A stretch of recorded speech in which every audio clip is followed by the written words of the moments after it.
press the bell icon on the YouTube app and never miss an sir कई बड़ी खबरें हैं उसमें आपने यकीनन सुना होगा कि कतर में जो नेवी ऑफिसर्स हैं उनको सजा सुनाई गई है। जो इंडियन ऑफिसर्स लास्ट ईयर उनको अरेस्ट किया गया था जासूसी के इल्जाम में कि जी वो इजराइल के लिए काम कर रहे हैं।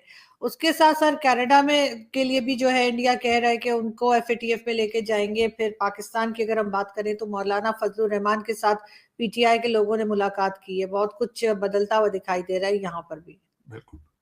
देखिए, कतर के अंदर 8 लोगों को, जो नेवी ऑफिसर्स हैं, रिटायर्ड ऑफिसर, जो कि धारा ग्लोबल टेक्नोलॉजीज पे के लिए काम कर रहे थे, वहां पे कतरी उनके जो फोर्सेस थे उनको ट्रेन कर रहे थे, तरबियत कर रहे थे। उनके ऊपर इल्जाम है कि उन्होंने इटालियन सबमरीन है उसके लिए उससे वहां उसकी इंफॉर्मेशन जो है वो इजराइल को दी है। लेकिन बड़ी सीवियर पनिशमेंट है, जो कि मेरे ख्याल में मिडिल ईस्ट और ये स्टेटें जो हैं वो एक्सरसाइज। सभी को जय हिंद दोस्तों, आप सभी का हार्दिक स्वागत है जय हिंद रिएक्शंस पर। तो आज हम आपके लिए एक बहुत ही इंटरेस्टिंग और एक नॉलेजेबल वीडियो लेकर आए हैं, जिसमें आप देखेंगे पाकिस्तान की मशहूर और हम सबकी चहेती पत्रकार आरजू काज़मी जी को। उनके स्पेशल गेस्ट होंगे पॉलिटिकल एनालिस्ट साजिद ताडर साहब, जो कि भारत और पाकिस्तान के रिश्तों पे बहुत गहरी पकड़ रखते हैं, और ये दोनों डिस्कस करेंगे भारत और पाकिस्तान के रिश्तों पे और आने वाले फ्यूचर पे। तो ये वीडियो बहुत इंटरेस्टिंग होगी, आपको बहुत कुछ जानने को मिलेगा और मजा आएगा। तो इसे अंत तक देखें, और चैनल पे नए हैं तो चैनल को सब्सक्राइब कर दें, ताकि हम आपके लिए लेटेस्ट और इंटरेस्टिंग वीडियोस लाते रहें। तो चलिए साथ मिलकर ये वीडियो देखते हैं। जय हिंद, जय भारत। हमेशा करती, लेकिन फॉरेनर्स के लिए, अपने शहरियों के खिलाफ वो इतनी सख्त सजाएं नहीं देते। आपने देखा होगा कि इन सऊदी अरेबिया बिलखसूस पाकिस्तानी, बंगाली, नेपाली, इस तरह के लोगों को फांसियां भी देंगे, हाथ भी काटेंगे, सारा कुछ।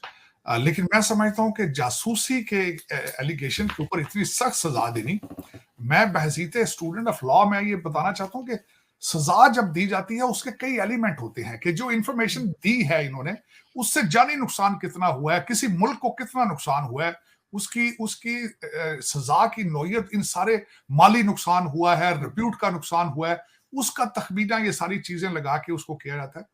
एक बहुत बड़ी खबर है इस वक्त जो इंटरनेशनल मीडिया उसको उठा रहा है काफी, लेकिन मैं नहीं समझता कि इन्फोर्सेबल होगा।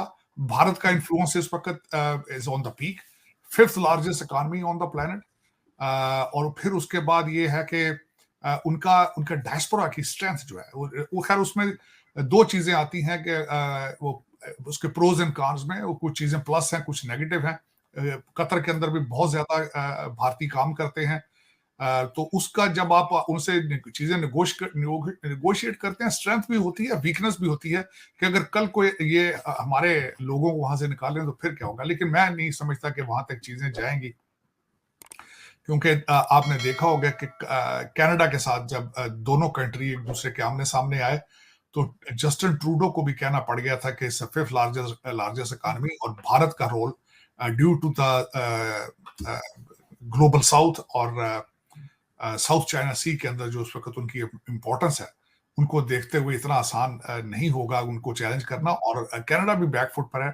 मैं नहीं समझता कि यहाँ भी कतर जो है वो इन चीजों को इन्फोर्स कर पाएगा। मेरे ख्याल में ये थोड़ा सा, मेरे ख्याल में एक दफा शायद हो सकता है डॉक्टर जयशंकर साहब को कतर का चक्कर लगाना पड़े, लेकिन मेरे ख्याल में चीजें ठीक हो जाएंगी।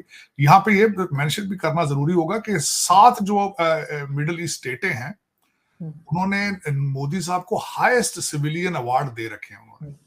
और जो भारतीय डायस्पोरा है उसका इन कंट्रीज के अंदर, कतर के अंदर, यूएई के अंदर, बहरीन के अंदर उनका बड़ा इन्फ्लुएंस है, बिजनेस है, उनके टेक्नोक्रेट हैं। दर हकीकत ये कहना कम नहीं होगा कि उनकी गवर्नमेंट या सारा सिस्टम चलाने वाले भारतीय हैं लोग वहां पे। तो इतना आसान नहीं होगा कि इन 8 लोगों को वो भी इटालियन सबमरीन की मुखबरी करने पे इस वक्त, लेकिन इस वक्त इजराइल के साथ जो भी चीज रिलेटेड है उसके पीछे अगर देखा जाए तो पब्लिक सेंटीमेंट्स है। मेरे ख्याल में शायद उसके लिए भी ये कुछ इन्होंने खबर बनाने की, इसको करने की कोशिश की है। लेकिन इस वक्त जो गाजा के अंदर जो कुछ हो रहा है आरजू, वो भी एक दुनिया के लिए इबरतनाक की चीज बन चुकी है। ब्राजील के आज जो वहां के उनके हेड ऑफ स्टेट है, उन्होंने कहा कि this is not a war, this is a genocide. तकरीबन 6500 के करीब लोग जो हैं वो फलस्तीन के अंदर शहीद हो चुके हैं, जिनमें आधे से ज्यादा बच्चे हैं। लेकिन दुनिया को पूछना होगा कि आज हमास किधर है, जिन्होंने ये सारा कुछ शुरू किया तो वो किधर है। आप इजराइल को ब्लेम तो कर रहे हैं, बिल्कुल। इस वक्त अगर देखा जाए तो इजराइल जो है they are losing their propaganda campaign. पहला शाख उनको, पहले दिन जब हमास ने ये किया तो दुनिया दे वर सिंपथाइजर विद इजराइल, लेकिन आहिस्ता आहिस्ता वो चीजें कम होती गई। पहला जब अल-हाली हॉस्पिटल के ऊपर अटैक आया तो उसके ऊपर लोगों ने ओपिनियन चेंज की, फिर एक ओल्डेस्ट चर्च है उसके ऊपर अटैक किया, फिर ओपिनियन चेंज हुई। और उसके बाद जो आखिरी मैं समझता हूँ जो हमास के लिए फायदेमंद चीज ये निकली है कि वो जो 85 साल की खातून को जब रिहा किया गया तो उन्होंने जाकर जो लाइव इंटरव्यू दिया है हमास के हक में कि हमारा उन्होंने अच्छा टेक कर किया, that was public relation PR point of view से इजराइल उसमें इस वक्त लग रहा है कि they are losing ground diplomat हमदर्दियों के लिए।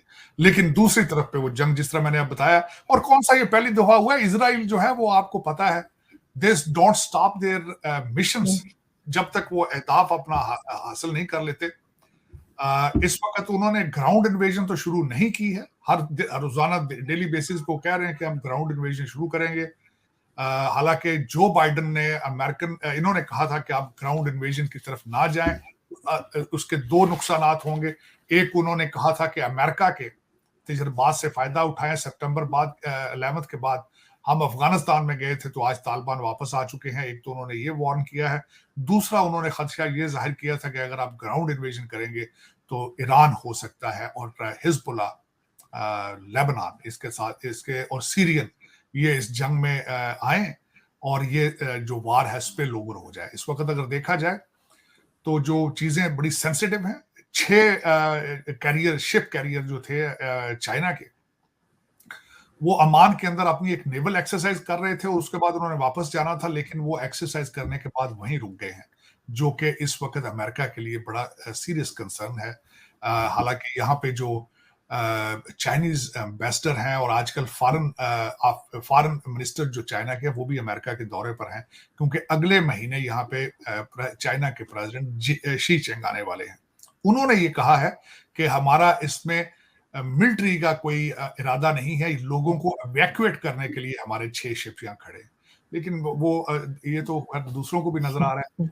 Russia is getting sensitive. आज पुतिन साहब ने अपनी स्पीच में कहा है कि ये जंग वेस्ट एशिया से बाहर भी निकल सकती है, तो दे आर कंसर्न है। अमेरिका लूजिंग ग्राउंड पर है हमेशा। मैं जो कहूंगा कि आज जो कुछ भी हो रहा है ये अमेरिका की वीक फॉरेन पॉलिसी की वजह से हो रहा है। अमेरिका इस वक्त लीडरलेस है, हेडलेस है, डायरेक्शनलेस है। आज देखा जाए तो वो कुछ भी करने की सलाहियत नहीं रखता, और मैं इस पे इल्जाम दूंगा लिबरल आइडियोलॉजी पे, जिन्होंने फॉल ऑफ काबुल जो कि एक ब्रेकिंग पॉइंट था, उसके बाद अपनी क्रेडिबिलिटी लूज कर चुके हैं। एलाइज भी कुछ इनको डर रहे हैं, सारे जो अमेरिकन एलाइज हैं, और अमेरिका के अंदर अपना इंतशार है। आप उसकी सबसे बड़ी मैं मिसाल ये देना चाहूंगा, 23 दिन के लिए कांग्रेस का कोई स्पीकर नहीं था। 23 दिन के लिए कल पिक किया गया स्पीकर माइक जॉनसन। 14 कैंडिडेट आए, 4 दफा उन्होंने इलेक्शन की एक्सरसाइज की है, उसके बाद 23 दिन के लिए कोई यहाँ पे नहीं था। ये जमहूरियत की सबसे बड़ी फ्लेवर है। और आते ही पहला काम क्या करेंगे आरजू, $105 बिलियन जो है वो पास करेंगे यूक्रेन को देने के लिए, इजराइल को देने के लिए और खाने पीने के लिए, खुद उड़ाएंगे वो। सारी दुनिया को पता है कि यूक्रेन जो है ये मनी लॉन्ड्रिंग मशीन है। कुछ पैसे जाते हैं वहां, कुछ नहीं जाते हैं, सारे खा पी जाते हैं। बेवकूफ किनको बना रखा है, हमारे जैसे टैक्स पेयर्स जो सुबह शाम काम कर रहे हैं 10-10, 12-12 घंटे, बस बेवकूफ। दोस्तों, आशा करता हूँ कि वीडियो को अपने अंत तक देखा होगा और ये पूरा डिस्कशन आरजू काज़मी जी और साजिद तारड़ साहब के जो व्यूज़ हैं ये आपको काफ़ी पसंद आए होंगे। अगर ये वीडियो अच्छी लगी है तो इसे लाइक और शेयर ज़रूर कर दें, और चैनल पर नए हैं तो चैनल को सब्सक्राइब कर दें, ताकि हम आपके लिए लेटेस्ट, इंटरेस्टिंग और इन्फॉर्मेटिव वीडियोस लाते रहें। तो चलिए फिर मिलेंगे ऐसी किसी इंटरेस्टिंग और इम्पोर्टेंट वीडियो में। तब तक अपना ध्यान रखिए। जय हिंद, जय भारत।